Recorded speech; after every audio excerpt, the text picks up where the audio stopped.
এখানে তো টিকিটের কোনো প্রশ্নই আসে না। আমরা টিকিট দিয়ে কেন দেখব?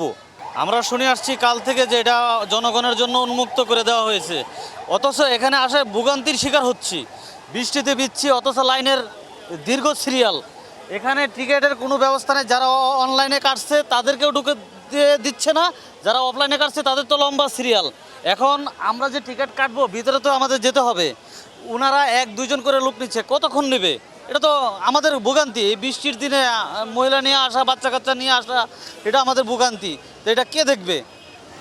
এটার ভিতরে কি দেখতে মূল উদ্দেশ্য নিয়ে আপনি এসেছেন?